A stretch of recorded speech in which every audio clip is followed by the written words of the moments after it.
Halo, selamat datang di kelas analisa numerik, kelas Ibu Sofi. Hari ini kita akan belajar tentang manajemen data dan visualisasi data. Oke, pada manajemen data, saya memberikan file Excel. Nah, file Excel ini, kita lihat dari atas, ada nama siswa, ada nilai tugas, nilai UTS, dan nilai UAS. Ada sebanyak 46 data. Nah, kalau di R, kita harus, kalau misalkan kita mau baca file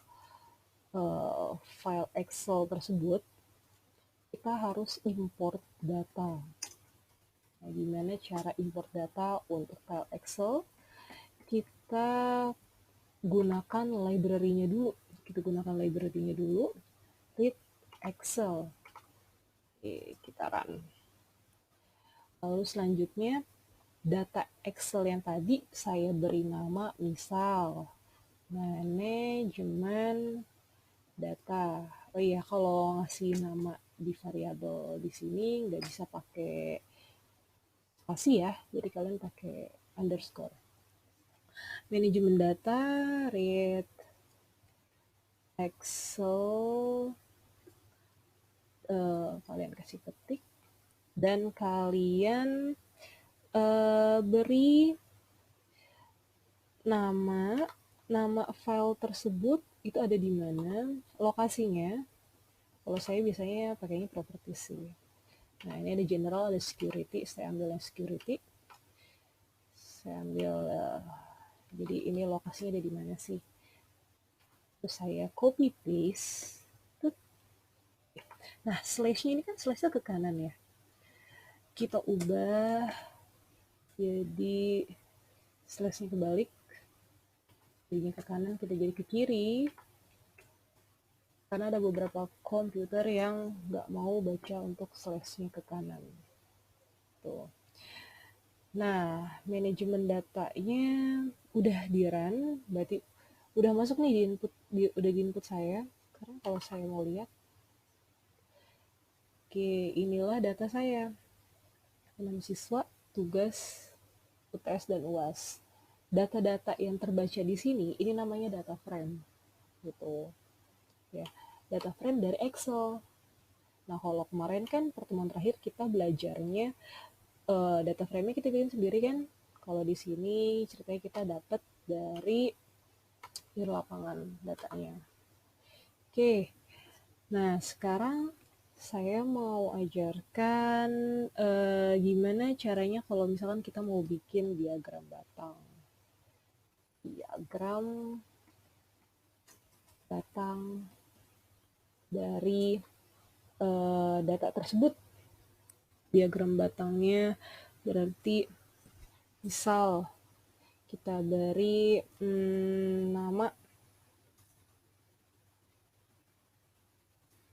namanya yaitu manajemen data.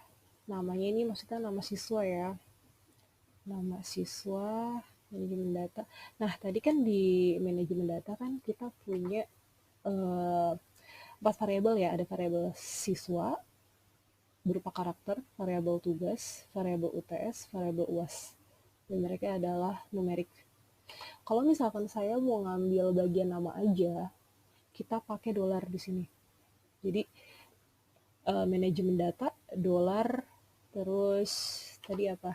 Siswa, S besar ya. Dia sangat sensitif dengan huruf besar atau huruf kecilnya. Lalu kita run, namanya udah masuk di sini.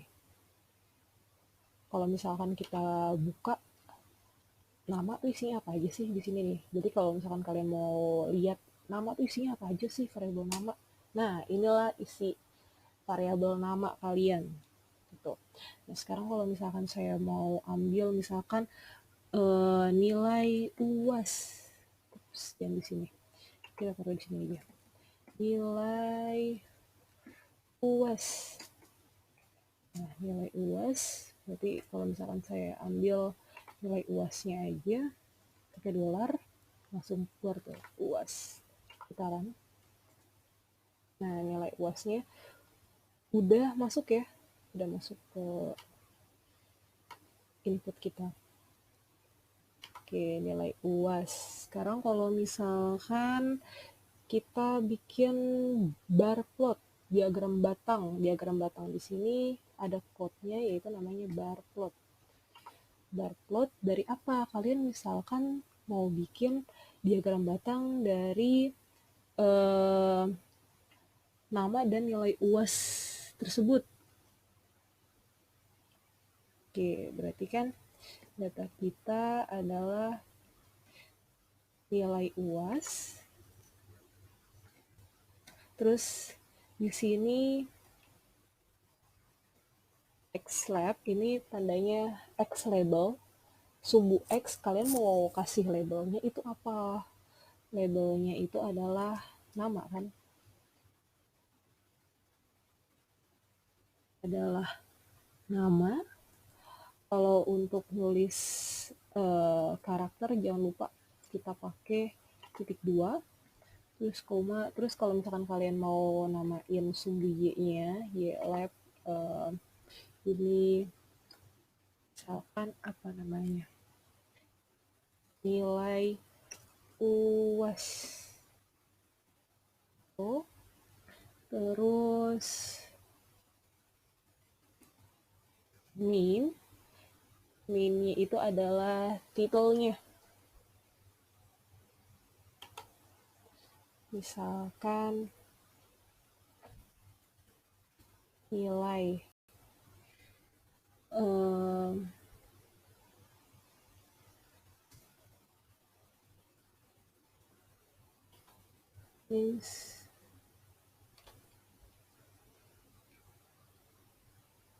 kan sini nama, terus kolomnya kalian mau warna apa? Di sini ngasih tahu mau warna apa. Misalkan blue. Oke, kita run. Nah, kita langsung keluar nih. Tadi kan ada beberapa siswa ya. Siswanya ada banyak. Sebetulnya di sini juga keluarnya banyak. Cuma kita harus drag. Oke, sekarang saya pengennya nggak semuanya nih nama-nama siswanya. Misalkan saya mau ambil siswanya hanya dari 20 sampai 25 aja. Coba kita lihat. Kalau misalkan ini saya hapus ya. Kalau ini kan bar plotnya untuk semua siswa. Sekarang saya mau cuma siswa ke 20 sampai siswa ke 25 aja. Misal, let's say. Oke, berarti kalian ingat pelajaran kemarin kalau ngambil data dari 20 sampai 25, gini kan? Nah, nama. Sekarang kita lihat variabel nama, keluarnya apa sih? Oh, cuma namanya William, Robin, dan lain-lain.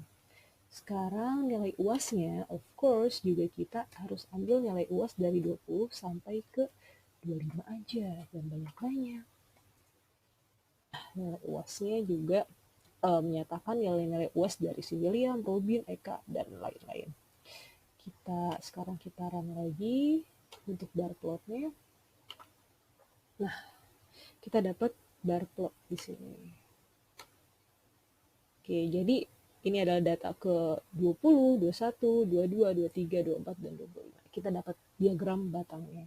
Gitu ya, bikin diagram batang. Lalu yang kedua, kita mau buat histogram. Jangan lupa kasih komen kalau misalkan kalian mau bikin judul atau apapun. Komen. Oke, histogram di sini. Misal kalian mau bikin histogram dari apa nih? Dari nilai UAS aja kali ya. Nilai UAS. Oke, jadi atau nilai UTS deh. Nilai UTS. Nilai UTS. Ini nama variabelnya ya. Nama variabelnya itu nilai UTS nih.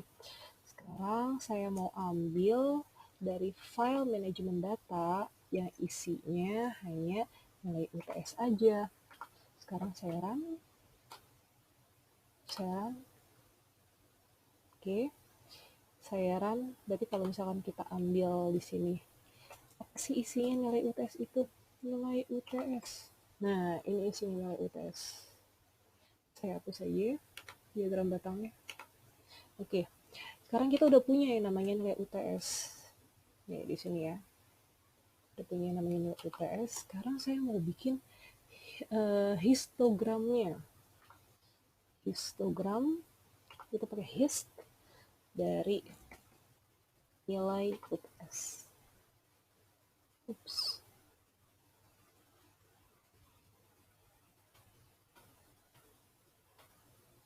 Kita run. Oke. Di sini kita dapat histogram dari nilai UTS, gitu ya. Jadi kalau misalkan kalian mau bikin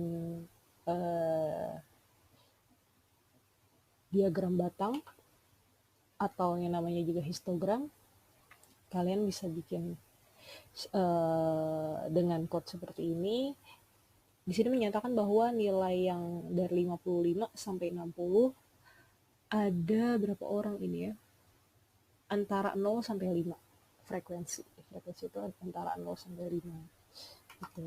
Nah, sekarang kalau misalkan kalian mau bangun data sebaran normal. Data sebaran normal, misalkan ada data aja deh, ada 100 data tapi kalian nggak mau bikin sendiri datanya. Nah, kalau misalkan ya Excel ini kan kita datanya emang dari lapangan kan. Nah, sekarang misalkan kalian mau ambil angka random, angka acak dengan air norm. Di sini lalu kalian mau ambil 100 data acak aja, di mana meannya ini kalian tentuin, misalkan meannya itu mau 70 dan standar deviasinya itu kalian misalkan maunya 5. Kalau kalian lihat N100 ini isinya apa sih? Ya, kalian lihat di sini N100 itu isinya apa sih? Nah, jadi dia kumpulan angka-angka, ada 100 data di mana mereka meannya 70 dan standar deviasinya 5. Kalau misalkan kita gambarkan si data-data ini, histogram dari N100 tadi ya namanya. Oke, kita run. Nah, ini histogram dari N100. Ini merupakan datanya. Jadi dia diberikan angkanya random, angkanya acak di sini. Jadi si R-nya itu yang ngatur.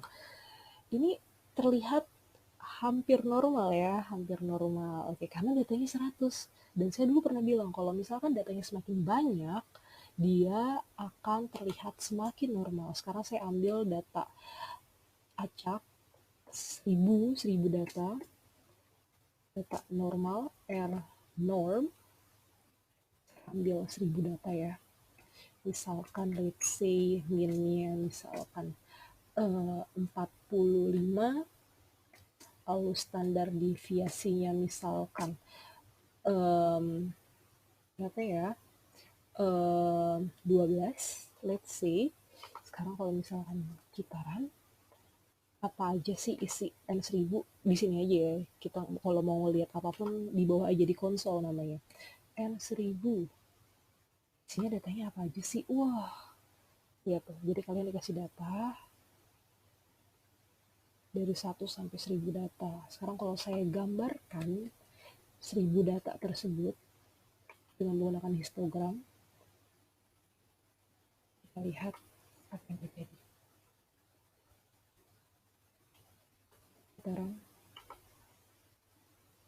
di sini. Ini data-datanya. Ya. Gitu.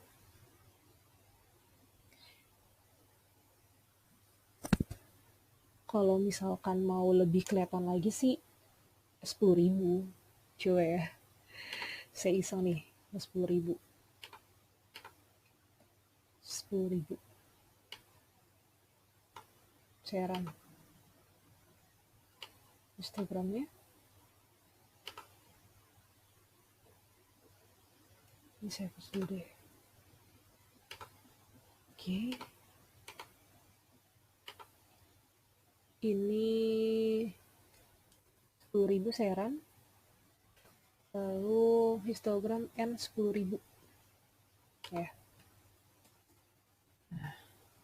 Jadi semakin terlihat sebaran normal. Gitu ya. Oke. Selanjutnya saya ingin mengajarkan tentang box plot. Oke. Pada pelajaran mata kuliah lalu tentang mata kuliah statistik, saya kan ngajarin tentang box plot ya, tapi saya ngajarinnya juga pakai manualnya. Nah, hari ini saya ngajarin kalian gimana cara bikin box plot, tapi kalian nggak harus ngitung manual. Nah, kalau mau bikin box plot itu kan, kalian inget nggak? Kalian itu butuh beberapa poin, yaitu mean, apalagi median. Kalian butuh Q1, Q2, Q3, nilai minimum, nilai maksimum, bener kan?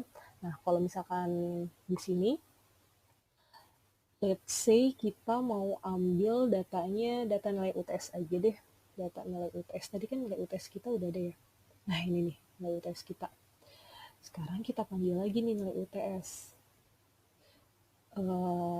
Nilai UTS kita panggil nilai UTS. Sebetulnya udah ke-save sih nilai UTS. Nah, ini ya. Jadi kita mau bikin box plot dari nilai UTS. Ini datanya. Oke. Kalau misalkan bikin box plot itu kan kalian butuh yang namanya Q1, Q2, Q3, nilai minimum, nilai maksimum. Kalian nggak perlu ngitung manual. Kalian cukup tulis summary dari data apa. Kalian mau tahu dari data apa. Misalkan tadi saya maunya data nilai UTS. Sekarang kita run summary.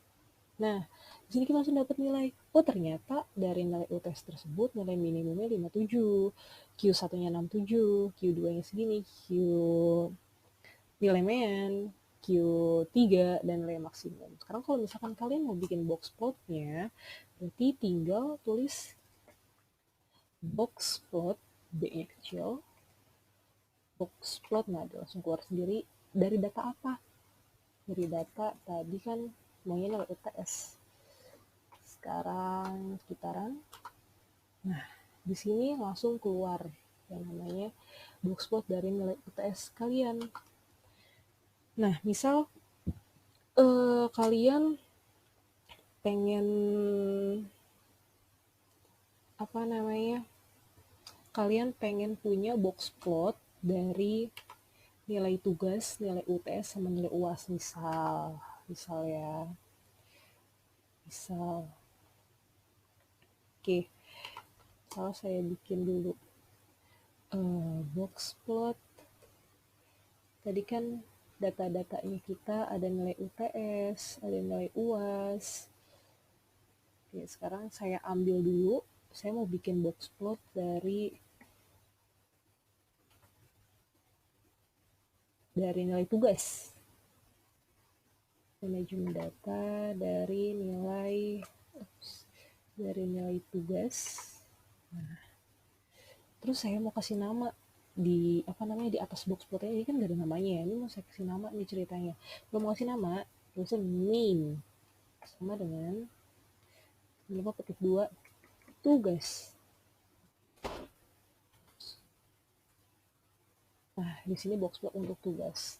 Lalu sekarang saya juga mau bikin box plot untuk manajemen data. Saya mau ambil datanya, data UTS. Saya mau kasih nama di atasnya, di atas ini nih. Saya mau kasih nama nilai UTS. Nilai UTS. Oke, saya run. Nah, terus kalau saya mau ambil nilai UAS, manajemen data UAS, mean, saya mau kasih judul nilai UAS. Oke. Nah, sekarang kita udah punya masing-masing box plotnya. Tapi misalkan saya mau minta coba dong tampilkan ketiga box plot itu dalam satu layer. Nah, kalau misalkan kalian mau tampil dalam satu layer, kalian bisa bikin. Jadi nanti di sini keluarnya langsung tiga-tiganya, box plot UTS, tugas, UAS gitu ya. Bikinnya pakai par, infro,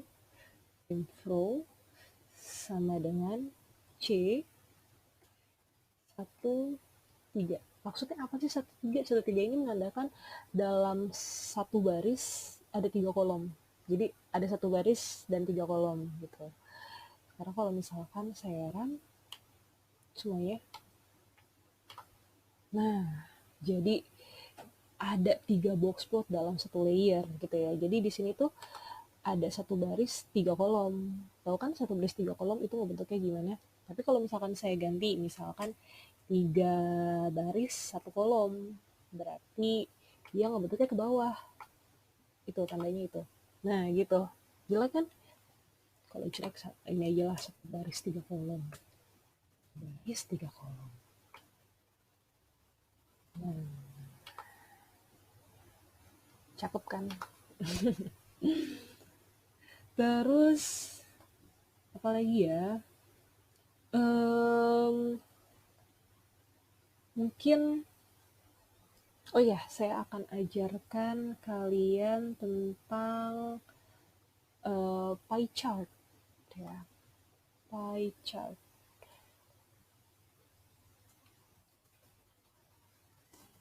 Pie chart. Jadi ini diagram lingkaran. Diagram lingkaran itu bikinnya code-nya itu adalah pakainya pie ya. Terus misalkan nih dalam kasus ini ada penelitian, misal ada suatu data penelitian, saya geser dulu, misal suatu data penelitian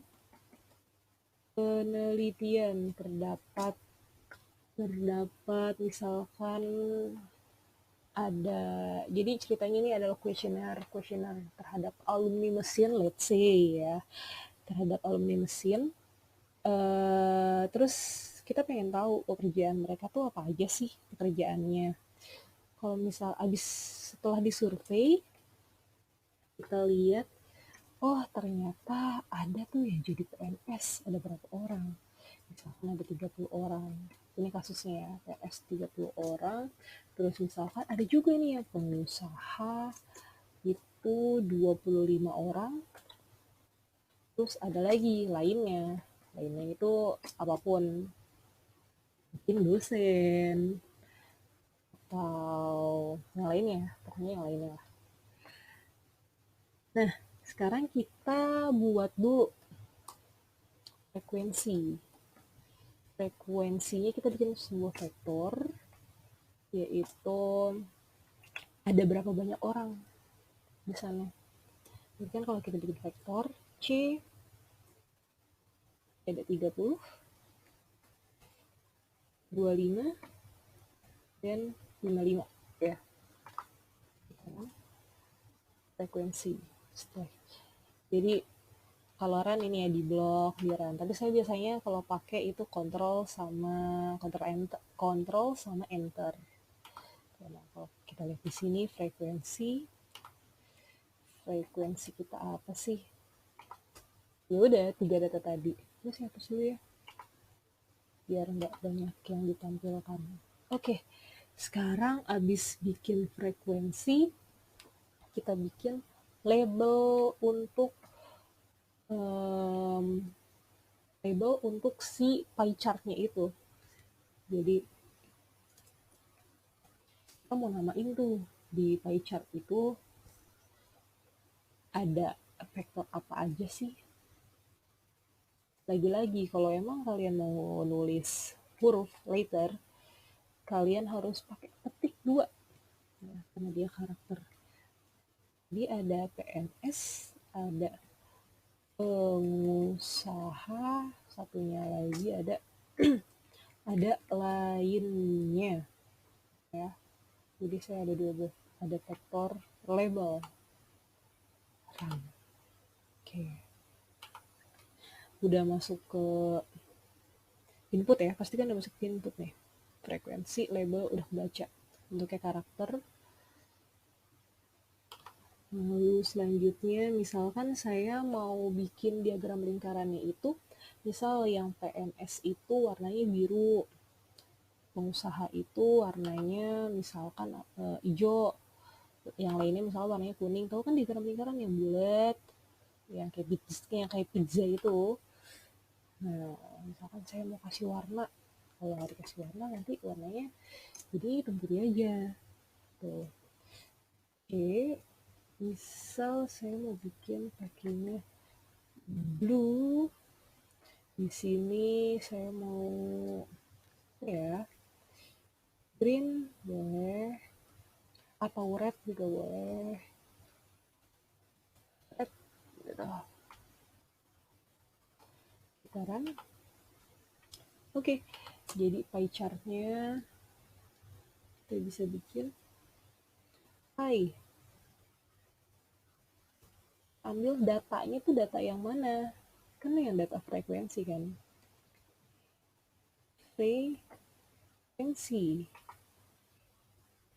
Frekuensi labelsnya mau dikasih nama labels apa nih di pie chart itu? Jadi kan kita udah namain variabel label kan di sini.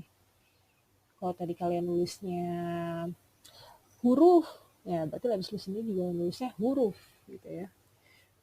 Label. Nah, udah kebaca label. Terus kalian misalkan mau kasih judul. Kalau mau kasih judul lagi-lagi nulisnya name. Kalau mau kasih judul itu kan letter ya. Kalian harus pakai petik 2. Profesi alumni. Profesi alumni. Nah, terus kolomnya kalau emang mau diwarnain call, jadi apa variabel kita? Warna. Ikutin. Nanti pakainya warna. Bedain ya. Jadi kalau misalkan di sini kenapa nggak pakai petik? Karena ini merupakan variabel yang sudah terbaca sebelumnya. Ini udah input kita. Ya. Tapi kalau di sini ini bukan input kita kan, makanya dia pakai petik 2. Itu bedanya. Oke, pie. Nah, jadi deh. Jadi yang PNS itu warnanya biru, yang pengusaha warnanya hijau, yang lainnya warnanya merah gitu. Terus misalkan kalian mau bikin ada percentage-nya. Pie percentage. Jadi ini sebenarnya nama aja sih. Kalian mau namain variabel lain juga nggak apa-apa. Misalkan pie percentage itu adalah jadi saya mau ngitung dulu nih. Jadi saya pengen di bagian sini itu persentase pengusaha berapa sih? Terus persentase PNS berapa sih? Persentase lainnya berapa sih? Saya hitung dulu pertama. Oke, kita hitung round dari variabel kita frekuensi. Jadi kan kalau ngitung persen itu kan frekuensi pengusaha dibagi total seluruh frekuensi, benar nggak? Nah, maka dari itu rumus di sini adalah frekuensi dibagi sama sum dari frekuensi. Lalu kita kalikan dengan 100. Kita kalikan dengan 100. Lalu di sini kalian mau berapa angka di belakang koma? Kalau misalkan mau 1, tulis 1.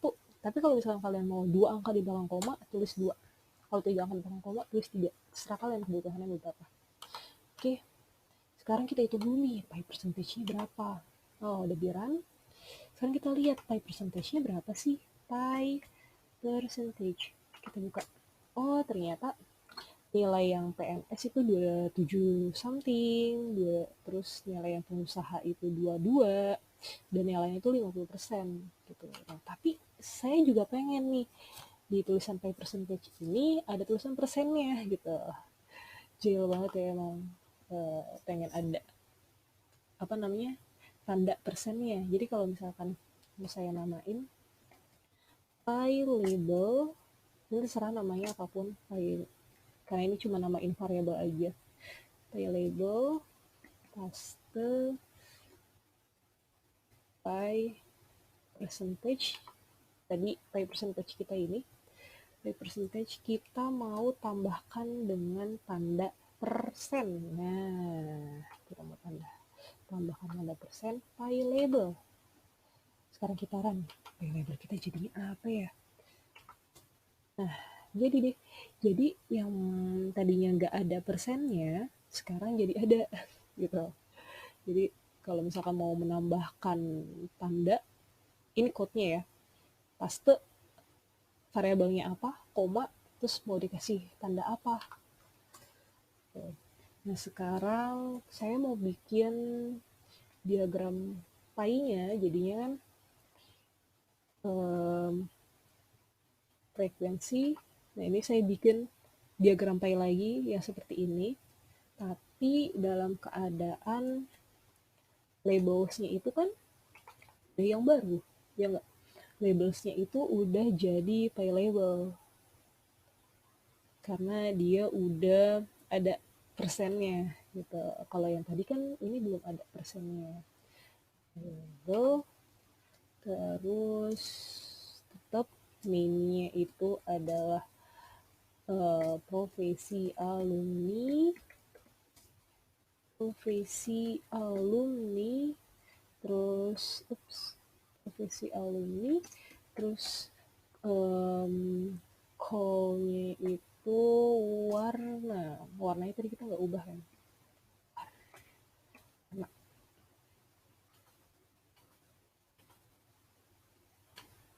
oke,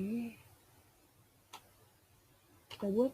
Nah, jadi yang tadinya labelnya itu kan, tadi kalau sebelumnya labelnya itu kan ada tulisan pengusaha, PNS, ya karena tadi di sini label yang sebelumnya itu adalah label di sini membaca si label yang di sini nih, PNS pengusaha lainnya. Tapi saat ini kenapa berubah? Karena label saya di sini membaca pay label, di mana pay label kita yaitu 27%, 22%, dan 50% gitu. Dan sekarang misalkan nih saya mau kasih kotak kotak keterangan di sini kan gak ada keterangannya ya. Hijau nih profesi apa sih, biru profesi apa sih, merah profesi apa. Sekarang saya mau kasih keterangan, kita pakai legend. Misal saya mau taruh di bagian kanan atas, top right, terus saya label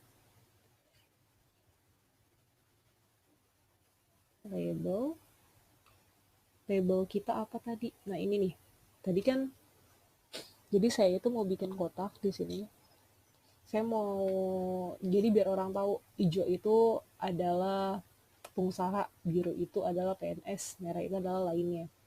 Berarti kita ambil variabel label kan, nah, karena keterangannya untuk ini PNS, pengusaha, dan lainnya. Label, terus checks 0,5 aja. Terus kita kasih fill warna. Nah, warnanya itu blue, green, red. Oke, kita run. Nah, di sini udah ada keterangannya. Jadi untuk nambah keterangan aja. Oke, tadi kita udah belajar tentang import data, membaca file Excel pada software R, diagram batang, histogram, box plot, dan pie chart, gitu kan. Kita udah membaca Kita sudah belajar manajemen data dan visualisasi datanya. Untuk selanjutnya kita akan belajar tentang looping, dan looping itu saya akan bahas pada video selanjutnya. Oke, see you next time.